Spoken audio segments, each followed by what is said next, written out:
Seu animal está comendo e não está ganhando peso, não está engordando, o apetite dele só vem aumentando e mesmo assim não tem ganho de peso? Então fica com a gente vai falar mais sobre isso.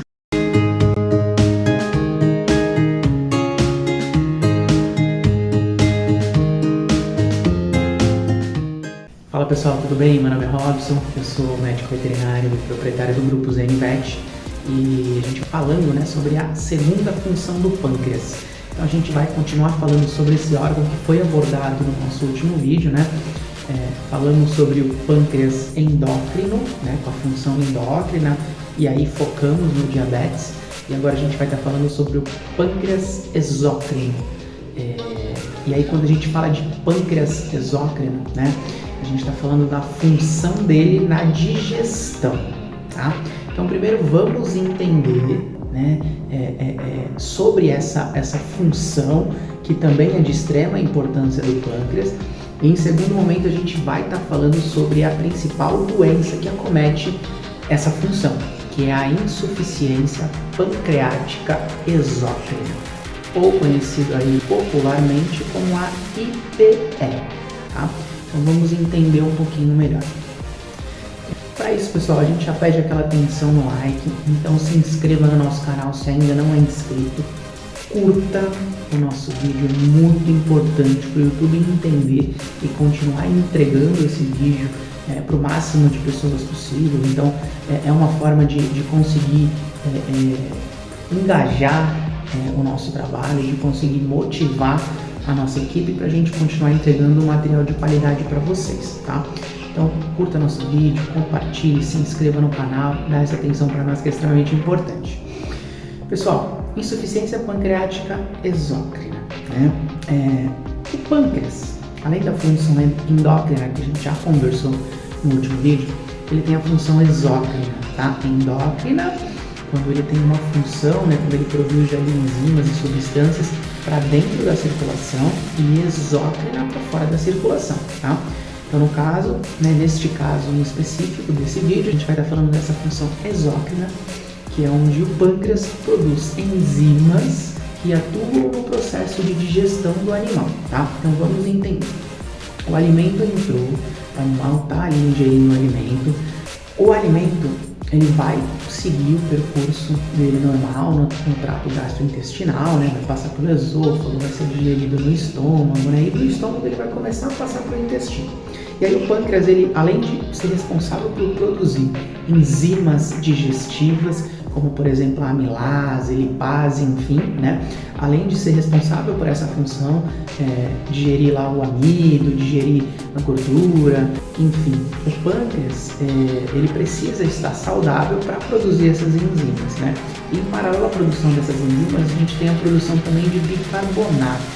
O bicarbonato, nesse caso, ele vai pegar o ácido que está vindo do estômago e antes desse ácido entrar no intestino, o pâncreas vai produzir o bicarbonato e vai equilibrar o pH desse conteúdo que o animal está digerindo. O pâncreas que tem aí uma certa lesão, como por exemplo uma pancreatite, ou uma atrofia, ou algum problema que acomete esse órgão, se o pâncreas começar a perder células responsáveis pela produção de enzimas, substâncias exócrinas, consequentemente vai haver uma redução, talvez não 100%, mas uma redução bem significativa, e isso vai fazer com que o animal consiga se alimentar e tudo mais, porém, se não houver essas enzimas para fazer o processo de digestão, não há absorção desse alimento, desses nutrientes, enfim. Então, para a gente conseguir absorver aí gordura, absorver carboidrato, absorver amido, e quando eu falo a gente, eu falo os mamíferos, de uma forma geral, precisa dessas enzimas. Então, se não tem, ou se é deficiente, tem pouca quantidade, não tem um processo adequado de digestão.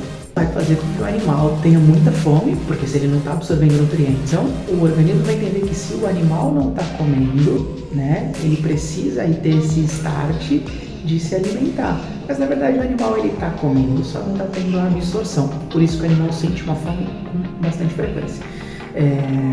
Então, esse, inclusive, é um dos sinais bem característicos da insuficiência pancreática, certo? E aí o outro sinal, né, em paralelo a essa fome com bastante frequência, é a perda de peso, porque não está tendo absorção. Mas meu animal come loucamente, não engorda, não ganha peso, né? Necessariamente vai ser insuficiência pancreática? Não, mas precisa ter a gente essa pulguinha atrás da orelha para a gente poder, né, entender melhor, abrir o leque de possibilidades, né, e consequentemente fazer o tratamento correto, enfim. Além do animal ter aí uma fome com uma certa frequência, ele vai ter a perda de peso, né?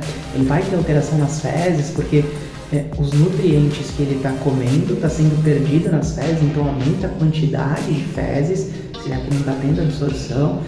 O animal vai ter o hábito muitas vezes de coprofagia, né? De comer aquele cocô, porque a comida praticamente está saindo toda ali nas fezes, né? Então ele vai ter essa vontade de comer as fezes. Então isso pode ser um outro indicativo. A presença de gordura, umas fezes mais oleosas, né, mais brilhantes, pode ter ali a presença de gordura e consequentemente também ser um outro indicativo. Enfim, a gente tem uma série de sinais que numa consulta clínica a gente começa a, opa, peraí, será que pode ser, né? Existem exames, sim, você pode fazer exame de fezes, exame de sangue, né? Conseguir aí tentar monitorar a quantidade de nutrientes sendo perdido, a quantidade também de enzimas, enfim. Mas normalmente você acaba chegando a uma conclusão aí no próprio atendimento clínico, né? Que você tem no primeiro atendimento com o animal. Existe uma predisposição, pastor alemão, pastor belga, animal mais jovem, né? Existe essa predisposição, sim, para insuficiência pancreática exócrina, né, para IPE, mas, né, obviamente não é aí uma garantia de que só essas raças vão ter, não, tá bom? Pode acontecer em gato? Pode acontecer em gato, sem sombra de dúvida, tá? Não é tão comum como em cachorro, mas pode acontecer, certo? O tratamento, ele vai ocorrer da seguinte forma, né? Então, se eu não tenho certa eficiência das enzimas, eu preciso suplementar. Tá? Normalmente o veterinário vai prescrever uma pancreatina e dentro da pancreatina já tem essas enzimas, né? São essas enzimas que vão estar atuando e ajudando o processo de digestão. Pode ser que só a suplementação não seja suficiente, né? E aí o que tem que ser feito? Por exemplo, entrar com antiácido, porque se antes do animal se alimentar ele for suplementado com essas enzimas, o estômago, por conta da presença do ácido, pode destruir essas enzimas, sempre total ou de forma parcial, e meio que o tutor voltar na clínica e falar, não está resolvendo esse suplemento que você passou, certo? Então, muitas vezes um antiácido acaba sendo de forma bem usual para esse tratamento, né? Uma outra opção que a gente tem de tratamento também é fornecer pâncreas cru, né? Pâncreas bovino, pâncreas suíno. A gente sabe que existe aí, né, uma certa controvérsia, porque alimento cru pode ter ali a presença de algum agente infeccioso e acabar comprometendo, né, um animal, enfim. Então, às vezes não é de escolha, né, a primeira escolha do veterinário fornecer ele como tratamento o pâncreas cru. Ele vai muitas vezes optar aí pela pancreatina, certo?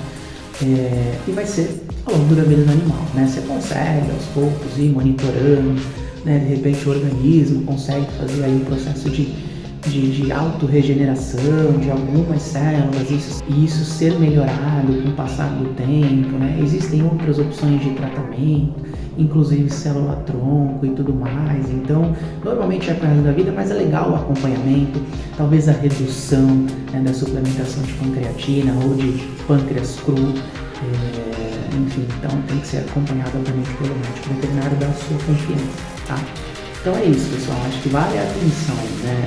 O animal está comendo muito e não engorda, tem alteração nas fezes, está comendo cocô, enfim, são sinais que a gente tem que ficar de olho, correr para o médico veterinário para passar entendimento e entender um pouquinho melhor o que está acontecendo e se de fato é a insuficiência pancreática exócrina. Tá bom, pessoal? Até o próximo vídeo.